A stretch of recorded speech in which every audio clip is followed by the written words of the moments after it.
Les contes marchands du Zanstibou-Mulade, 5, Celle qui déloge, lu par l'auteur.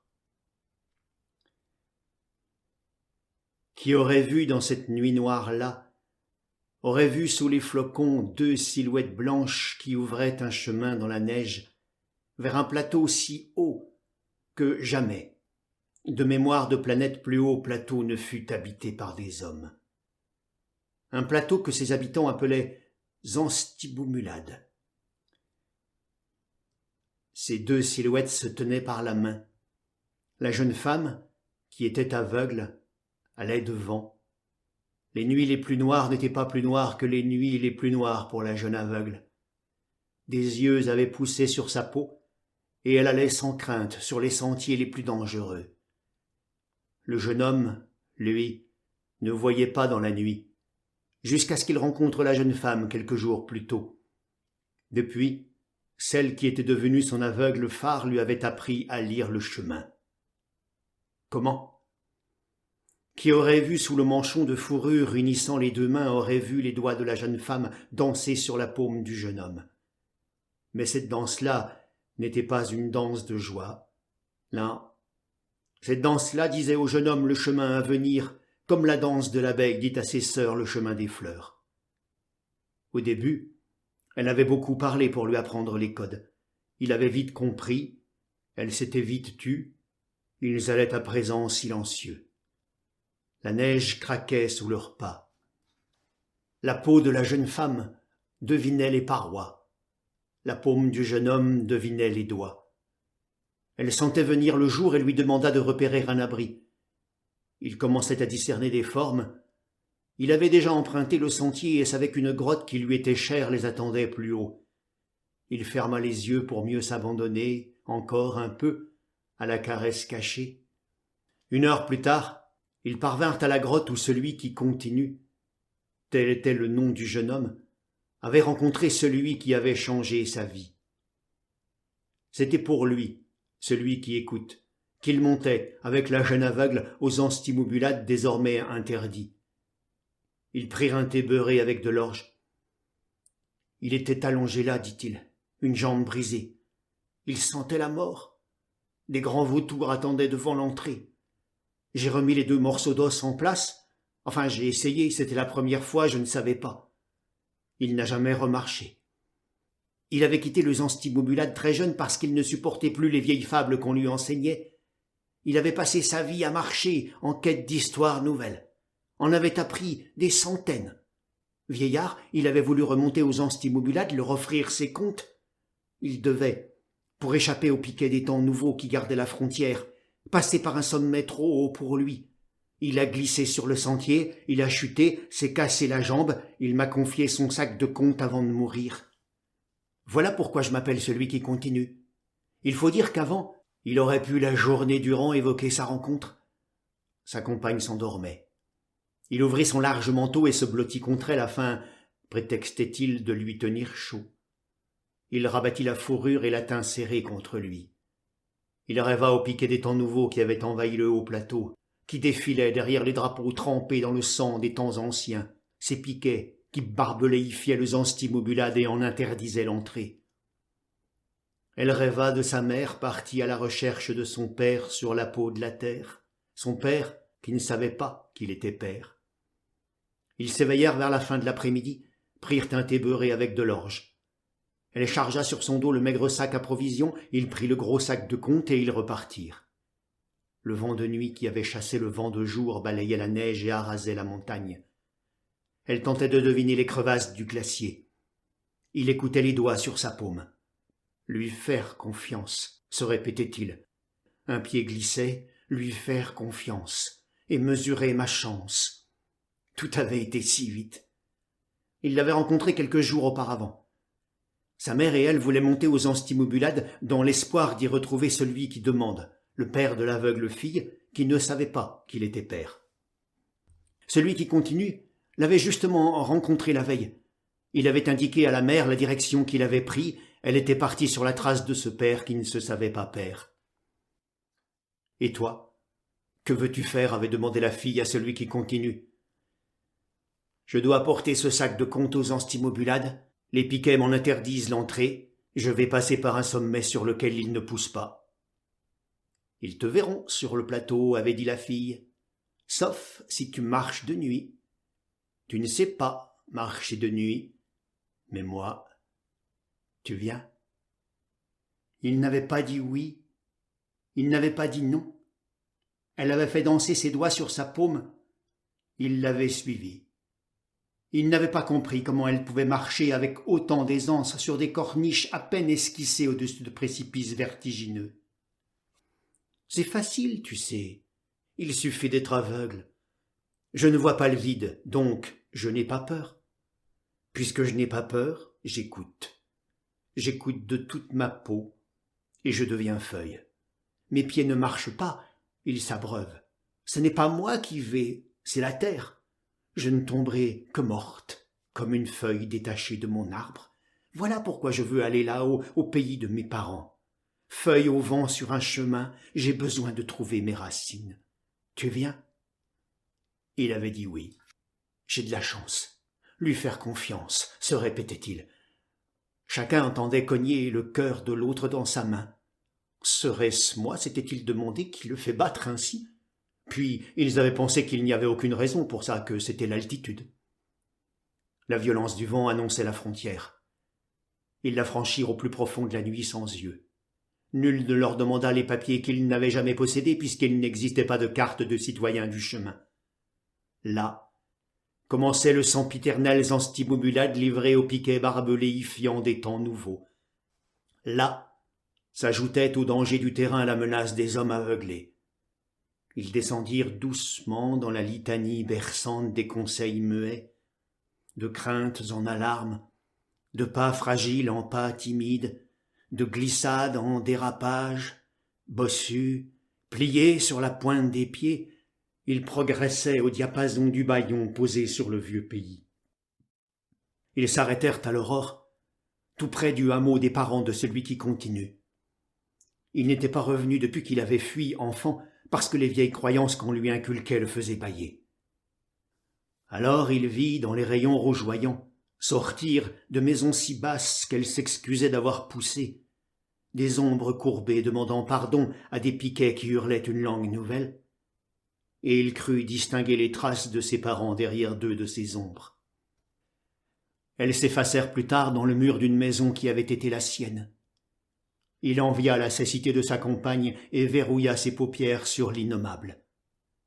Quand vint enfin la nuit suivante, ils descendirent sur les bouts des pointes de leurs ongles d'orteil. Il poussa la porte ouverte, entra dans la maison, flatta les bêtes, descendit au sous-sol. Ses parents dormaient sur la terre battue entre son frère et sa sœur.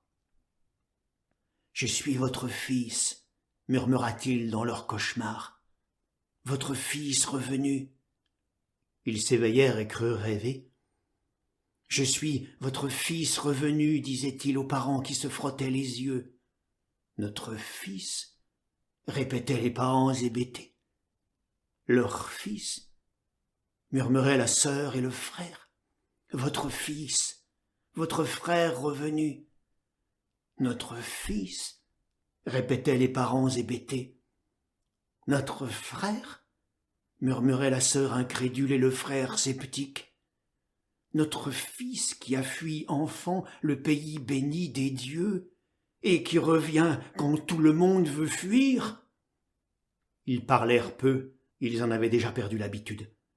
Ils parlèrent peu, allumèrent une bougie, regardèrent celui qui les éveillait, et la mère dit « Oui, c'est lui, bien lui, dans mes bras, mon fils. »« Dans mes bras, » dit le père. « Tu es fou de revenir maintenant. Pourquoi reviens-tu ?»« J'apporte un sac de contes, » dit le fils. « Un sac de contes » cria la famille, et l'on ne sait qui ajouta « Un sac de contes, quand nous avons besoin d'armes, de prières. Va lire tes contes à ceux qui n'ont plus d'oreilles parce qu'ils ne savaient pas entendre le langage des temps nouveaux. Va les jouer à ceux qui n'ont plus Dieu parce qu'ils ne savaient pas voir les bienfaits des temps nouveaux. Va les faire dire à ceux qui n'ont plus de langue parce qu'ils ne savaient pas louer les temps nouveaux. » Celui qui continue avait-il eu trop peur pendant plusieurs nuits? Trop faim, trop soif? Avait-il usé ses nerfs sur les flancs de la montagne invisible? On ne sait. Toujours est-il qu'il s'emporta comme il n'était pas permis à un homme qui se voulait équanime de s'emporter. Dans sa colère, il osa dire que tout mot était un pas, que toute histoire était une marche, que tout mot qu'on disait prouvait qu'on marchait encore, que toute histoire qu'on racontait prouvait qu'on pouvait encore aller quelque part, et que refuser d'entendre, c'était refuser de marcher. C'était rentrer chez soi comme une ombre ou devenir un piquet à enclos. C'était s'accrocher aux temps anciens ou nouveaux comme une mousse à sa paroi. C'était... Il aurait pu continuer longtemps car sa colère chassait son effroi, mais une voix douce s'éleva qui terrifia la famille. La voix d'une aveugle restait dans l'ombre, qui murmurait que nul n'avait le monopole de l'infortune, que seul le vol l'acceptait, seul l'indigne gémissait, que la plainte ne pouvait s'élever qu'après les tentatives, et que l'homme avait la tentative infinie. Et ses propos se teintaient d'une telle compassion qu'elle désarmait toute guerre. Celui qui continue présenta son aveugle compagne, et la famille crut encore rêver. Elle conta sa vie, et la famille crut encore rêver. Il dit comme elle marchait dans les nuits, et la famille crut encore rêver. Elle dit qu'ils allaient repartir et qu'elle pouvait emmener qui voulait fuir, puisque la fuite était tentative, et la famille crut encore rêver. Puis elle s'endormit, et la famille constata qu'elle s'était bien réveillée. Le soir, la décision fut prise. Les parents trop usés qui frapperaient bientôt à la dernière porte n'avaient besoin que d'un peu de patience. Leurs enfants, eux, poussaient à l'ombre des piquets. Ils en portaient la marque et leurs yeux avaient la couleur de la ruine. Ils avaient appris à taire tout sens pour n'en être pas amputés, toute raison pour ne pas devenir fous, tout espoir pour ne pas devoir l'étrangler. Celle qui voyait dans le noir voulut leur expliquer quelques signes simples. À la mort de leurs mains, elle comprit l'ampleur du désastre. Elle souffla aux parents. « Je reviens. Prévenez ceux qui veulent partir. » Celui qui continue reprit son sac en maugréant pour accompagner sa sœur et son frère jusqu'au royaume du bas. Il se promit de revenir. 4 fantômes s'évanouirent sur les chemins des glaciers dans les hurlements des vents qui faisaient rouler des pierres. Déjà, les pieds de l'aveugle semblaient s'habituer aux sentiers qui grimpaient sur les montagnes d'alentour et en reconnaître les aspérités. Déjà, il se permettait d'en dévier pour tester de possibles variantes. D'autres, en revanche, glissaient derrière elle. Elle le remettait sur le sentier, il glissait à nouveau. Ils durent dormir à mi-chemin, à moitié cachés dans des aspérités de rochers, tremblants d'être découverts. Quand ils parvinrent au sommet à la fin de la 2e nuit, elle dit à celui qui continue « Vous pouvez à présent marcher de jour, je retourne là-bas. »« Attends !» lui dit-il, « quand est-ce que… » Le vent balaya sa question. Elle entra dans la nuit suivante chez les parents de celui qui continue et leur annonça que leurs enfants avaient franchi la frontière. 2 voisins l'attendaient avec 2 garçons qu'ils voulaient faire passer. « Vous n'avez pas de fille ?» demanda-t-elle. « Si, mais nous sommes vieux, » répondirent les voisins. « Qui s'occuperait de nous si les filles s'en vont ?»« Je repars ce soir, dit-elle, avec une fille et un garçon, ou seule. Choisissez. » Elle partit dans la nuit tombée avec une fille et un garçon. Elle répétait 3, 4, 5 fois ses pressions de doigts. Et puis des pieds se soulevaient lourdement, glissaient, tombaient, se relevaient, glissaient encore. Elle avançait au ralenti comme en un mauvais rêve. Elle s'énervait, jurait, s'en voulait de jurer, jurait parce qu'elle s'en voulait, s'énervait encore. Quand elle parvint au sommet, elle dit « Voilà le sentier qui mène au royaume du bas. »« Vous ne venez pas ?» D'autres m'attendent. « Nous ne connaissons pas le sentier. Il suffit de descendre. Vous nous amenez ici et vous nous laissez… » Le vent balaya leurs paroles. Elle entra dans la nuit suivante chez les parents de celui qui continue, affolée. « Ils sont si nombreux à vouloir partir, dirent les parents. Ils se disputent. Nous ne savons comment faire. »« Tendez vos mains, répondit-elle. Ils tendirent leurs mains, et la journée entière elle fit danser ses doigts sur leurs paumes. « Allez, maintenant, dit-elle, faites danser vos doigts sur les paumes de ceux qui veulent partir, et revenez avec ceux qui auront compris. À partir de ce jour-là, le pays apprit en secret une langue nouvelle. Les jeunes anstimoubeladiens allaient par deux sur le plateau, se tenant par la main, et celui qui menait l'autre et faisait danser ses doigts fermait les yeux. Aucun paragraphe n'abordant ce problème dans leur règlement, les piquets des temps nouveaux laissèrent aller, dubitatifs. Ils y virent une nouvelle preuve de la décadence des anciens temps. Pendant quelques années, ni les saisons, ni les tempêtes, ni les piquets, ni leurs chiens, ni leurs oiseaux de fer qui striaient les nuits d'éclairs qui ne s'éteignaient pas, n'arrêtèrent ses va-et-vient. Elle allait, faisait danser ses doigts, disait au sommet « voilà le sentier qui mène au royaume du bas », puis elle redescendait. Elle pensait à sa mère qui courait derrière son père qui ne se savait pas père, sa mère répudiée qui avait dû quitter le Zanstimoubulad parce qu'elle avait osé aimer un autre homme que ce mari qu'il avait acheté contre 2 bêtes. Elle se demandait parfois si ce souvenir de mère répudiée n'excitait pas un désir effréné de vouloir vider le Zanstimoubulad de ses habitants, puis on lui contait le départ d'autres Zanstimoubuladiens enchaînés entre 2 piquets, alors elle faisait taire ses doutes et demandait « qui vient ?» Les candidats à l'évasion étaient toujours plus nombreux et impatients. On calcula qu'à ce rythme de passage, il lui faudrait une 20aine d'années pour répondre à toutes les demandes. Elle désira alors rencontrer tous les aveugles du Zanstimoubulad. Cette demande aurait été incongrue dans les temps anciens, mais l'aveuglement des piquets des temps nouveaux avait crevé tellement Dieu. Elle choisit 5 hommes et 5 femmes. Elle les emmena toutes les nuits, pendant tout un hiver, sur les sentiers de l'évasion. Elle expliquait du bout des doigts comment déceler les senteurs des gouffres, les échos des failles, les neiges d'avalanche, les sourires des crevasses, les surprises des virages. Il s'arrêtait devant chaque obstacle, le touchait, le décrivait à sa paume. Elle corrigeait, il recommençait. Tout alla très vite ensuite.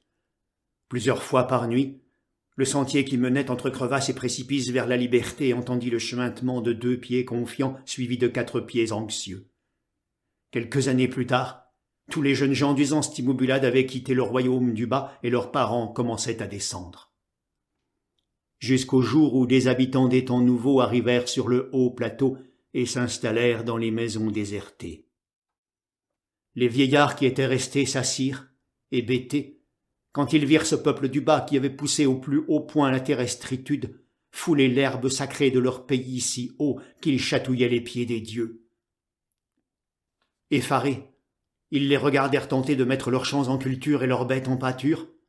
Les nouveaux habitants se montrèrent si maladroits dans ces exercices qu'ils arrachèrent quelques sourires aux vieux Zanstimoubuladiens. Celle qui voyait dans la nuit avait confié à ces aveugles les dernières évasions. Elle avait besoin de sillonner le plateau à présent, ce plateau dont elle ne connaissait qu'une bribe de sentier. Elle avait besoin d'en connaître l'âme en foulant sa peau, comme sa mère connaissait les humeurs des malades en prenant leur pouls. Elle savait que sa mission l'avait vidée d'elle-même dans les autres. Elle allait sous le vent comme un grand vide dans une peau dure, parce qu'elle avait marché vers trop de buts. Elle avait besoin des sensations décentes, et les dimensions du plateau lui semblaient adéquates. Elle se comparait à un malade qui doit faire le tour de son lit avant de s'en aller à la découverte des couloirs. D'ailleurs, elle se prenait par la main pour s'emmener plus loin. Et quand les doigts de sa main gauche racontaient le chemin à la paume de sa main droite, elle imaginait que sa main droite était celle de celui qui continue. Elle souriait de son jeu et se demandait où il était parti avec sœur, frère et comte. Elle souriait et se disait qu'ils auraient pu marcher longtemps ensemble, s'il n'avait pas eu l'idée de vouloir monter aux Zanstimoubulad. Elle souriait et se figeait quand tout à coup, dans l'odeur d'un instant, elle avait l'impression de traverser un paysage dépeint par sa mère. Elle se figeait. Elle tentait de retrouver les mots exacts de la description ancienne pour se situer. Se sentir feuille au bout de la branche. Pores au vent, bras en croix pour offrir toute sa peau à la nuit. Elle devenait alors, au plus profond d'elle-même, Zanstimoubuladienne. Jusqu'à ce que, dans une cave honteuse, un piquet qui avait foi en l'utopie nouvelle arrache un peu de chair ou d'os à un homme qui était son ennemi parce qu'il avait foi en d'anciennes croyances. L'écho du cri rouvrait les cicatrices à vif de celle qui entendait trop bien. Elle entrait dans les maisons chaque nuit, y prenait un peu d'orge, de beurre, de thé, toujours posés en évidence chez les vieux anstimouladiens qui la savaient sur le plateau. Ils avaient l'impression qu'elle les protégeait, et ils faisaient de cette convalescente qui réapprenait à marcher une déesse descendue des cieux, une déesse qu'ils comptaient d'ailleurs bien solliciter. Tandis qu'elle poussait une porte, une nuit, pour y trouver pitance, elle sut qu'un homme l'attendait. « Que veux-tu » demanda-t-elle. « Ne te fâche pas. Je ne veux pas grand-chose, et je veux tout. Entends mon souffle. Il sent la mort. Demain, je ne serai plus. S'il me trouve, il m'enterre. Tu le sais, l'esprit de l'enterré demeure dans les ténèbres. Je veux que le mien s'élève vers les dieux. Je veux aller là où tu sais. On ne peut plus y monter. De jour, le sentier est gardé. Emmène-moi, s'il te plaît. Permets-moi de mourir comme mes ancêtres, comme tous mes ancêtres. Viens, soupira-t-elle, maudissant sa propre faiblesse. Il ouvrit la porte, joyeux, et dit à sa femme, elle m'y conduit. La marche fut difficile. Elle dut plus souvent le porter que l'accompagner. Ils parvinrent à le faire au petit matin. « Merci, » dit le mourant. « Je peux aller seul maintenant. » Elle le lâcha, il s'assit, ferma les yeux et attendit l'arrivée des grands vautours qui, quand ils ont mangé le corps du mort, fertilisent le plateau de sa matière et rapprochent son esprit des dieux. Que n'avait-elle pas fait là? La femme du mort répandit la nouvelle et les candidats à l'ultime voyage pressèrent bientôt l'aveugle, comme l'avaient pressé les candidats à la liberté. Les vieux anstimouladiens décidaient qu'ils avaient assez respiré. Les messagers des temps nouveaux promettaient des lampes puissantes qui éclairaient sans flamme dans chaque maison convertie. Les ingrats préféraient s'en aller goûter aux lumières du monde de l'après. D'autant qu'une vieille légende contait qu'un homme accompagné dans sa dernière demeure par une aveugle voyait son âme renaître en une noble et sage personne. Elle refusa d'abord. Elle guérissait, certes, mais ne parvenait que trop rarement à ressentir ces instants où le cerveau sans pensée goûte par tout pore qui bat les ineffables confidences des neiges qui se taisent et fait de celui qui va, piéton descente, une pousse de roche, une part de vent, un brin de cosmos, une feuille. Elle refusa. Et puis, une nuit, elle entra dans une maison où se mourait une vieille femme. Et son mari lui disait à cette mourante qu'elle serait enterrée, que les grands vautours ne voudraient pas manger sa chair impure, qu'ils ne voudraient pas parce que, jeune, souviens-toi, lui disait-il, tu l'as souillé ta chair avec un autre que moi, ton mari, souviens-toi. Alors lui revint trop saignant le souvenir de sa mère répudiée, sa mère obligée de fuir en un pèlerinage inhumain au royaume du bas pour expier sa faute, sa mère répudiée qui avait accouché sur le chemin d'une fille aveugle, qui avait usé sa vie à étudier la médecine pour soigner la cécité en vain. Cette cécité qui était preuve de sa faute, selon les vieilles croyances d'usance timomulade. Les paroles du vieillard furent révélation. Elle sut qu'elle avait commencé un travail et qu'elle devait l'achever. Elle dit à la mourante, « Je t'emmène. J'emmène tout le monde. » Chaque nuit, elle accompagna jusqu'à la dernière porte un candidat pour l'au-delà. Elle les poussait, les portait, les tirait, les déposait et repartait. Elle songeait que tous avaient vu partir sa mère, que nul ne l'avait retenue, et elle vidait aussi consciemment que consciencieusement le Zanstimoulade. Il n'y resterait bientôt plus que les habitants des temps nouveaux, mais pour eux aussi, elle avait un projet. Tout avait commencé grâce aux grands vautours. Les grands vautours n'attendaient pas l'au-delà pour être heureux. Ils les engraissaient en chantant et érotaient de bonne humeur. Facétieux, ils lâchaient parfois sur le plateau un os qu'ils avaient fini de ronger en vol ou renvoyaient dans un hoquet un morceau de tripe. Il n'en fallait pas plus pour affoler les nouveaux habitants dont le derme mince des basses contrées se fissurait sur le haut plateau. L'été, ils ne parvenaient ni à faire pousser les semences, ni à domestiquer les bêtes, et ils attendaient anxieux les lampes sans flamme promises. L'hiver, bloqués 8 mois par la neige, ils regrettaient, grelottant, dans leur sous-sol noir de terre battue, les rectangles aux images animées qui font oublier. Il s'asphyxiait en voulant se chauffer avec des bouses mal séchées qu'il ne savait pas allumer. Il n'osait plus sortir dès que le soleil se couchait à cause d'une rumeur qui les affolait, même s'ils s'en défendaient. Les croyances anciennes leur étaient interdites, mais leur nouvelle condition de vie les prédisposait aux pires superstitions. Il était question d'une aveugle malfaisante au pouvoir surnaturel qui avait vidé le plateau de ces jeunes gens, le vidait de ces vieux et allait s'en prendre aux nouveaux. Ils entendaient des bruits qu'ils n'avaient jamais entendus. Leur imagination travaillait malgré eux. Elle leur fabriquait des jolis cauchemars qui devenaient réalité quand ils trouvaient un os humain fiché sur leur terre ou prenaient sur la tête un morceau de côlon faisandé mal digéré. Dans leurs animaux malingres qui meuglaient, agressifs, ils commençaient à imaginer des âmes de zenstimobuladiens suppliciés. Le découragement faisait place à la peur. Les visages se dessinaient sur des cernes toujours plus vastes, profondes et noires, autour d'yeux toujours plus brillants d'angoisse. L'un d'eux, un jour, se perdit loin de chez lui. La nuit vint. Il passa vers un ossuaire, tandis que l'aveugle y arrivait avec un candidat pour l'au-delà.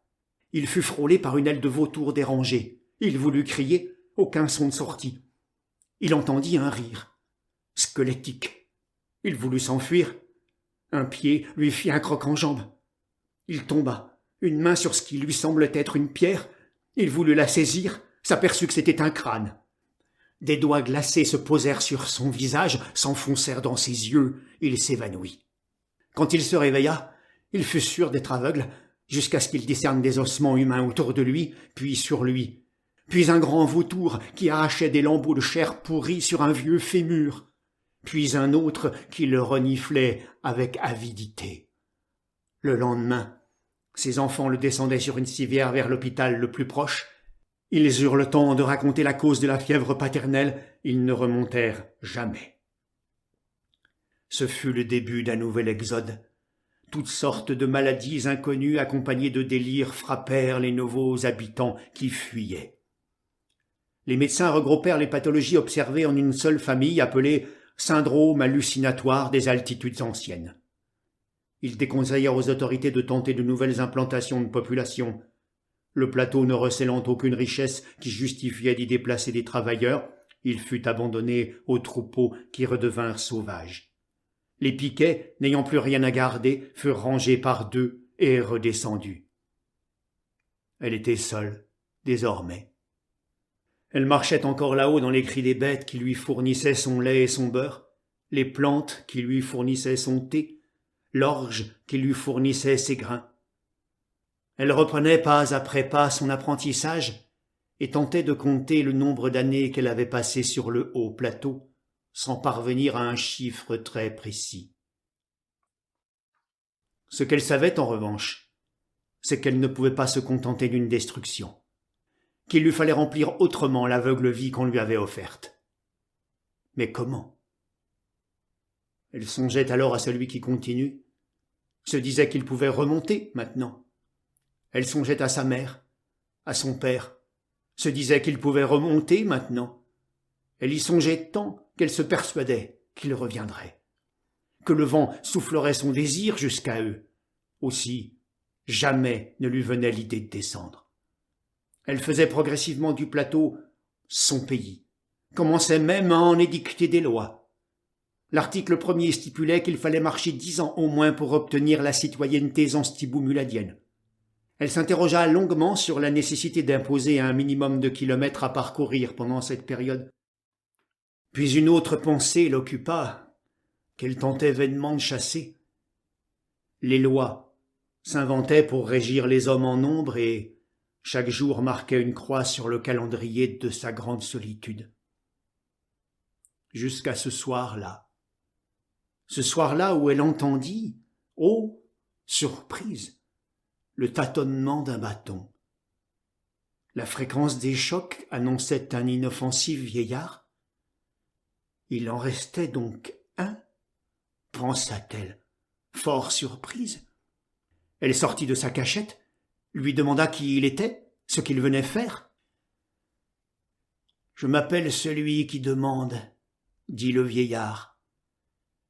et il expliqua comment, jeune homme, on l'avait envoyé demander la main de la princesse d'Avanvide, un pays censé se situer au bord de la terre pour le prince du Zanstimoubulad. Comment il avait marché face au soleil levant, toujours, et fait le tour de cette terre que les Zanstimoubuladiens croyaient plate, et comment il s'était retrouvé dans son pays 203 lunes entières plus tard sans avoir trouvé l'Avanvide. Et comment on l'avait envoyé illico demander la main du fils de la princesse d'Avanvide pour la fille du prince du Zanstimoubulad. Et comment il avait marché, soleil levant à droite toujours, et constaté que la terre était ronde du dessus et du dessous aussi.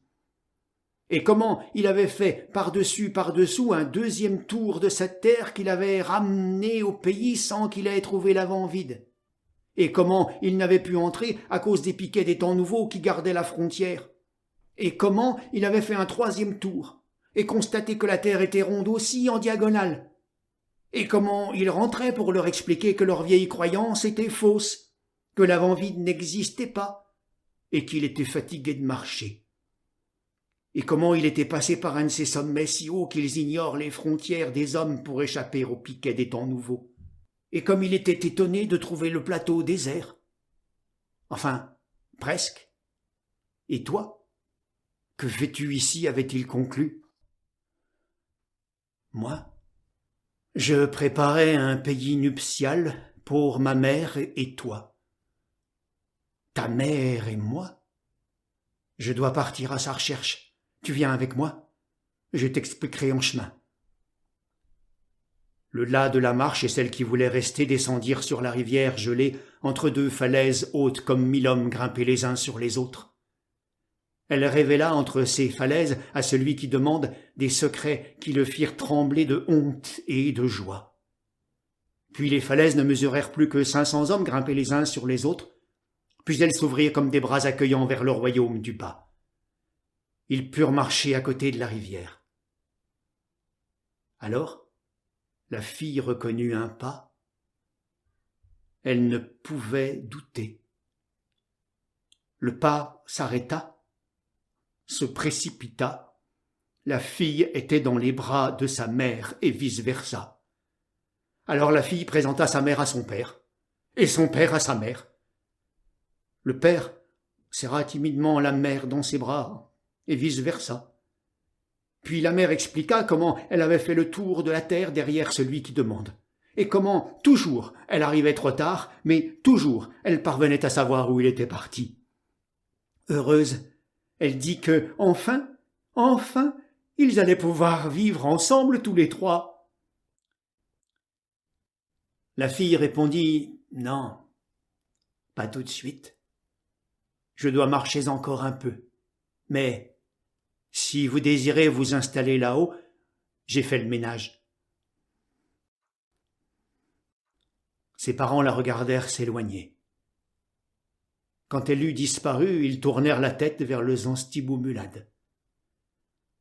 Leur fille marchait et souriait parce qu'elle pensait « Si ma mère a fini par retrouver mon père après un tour de terre, je finirai bien, moi qui vois même dans la nuit, par retrouver celui qui continue.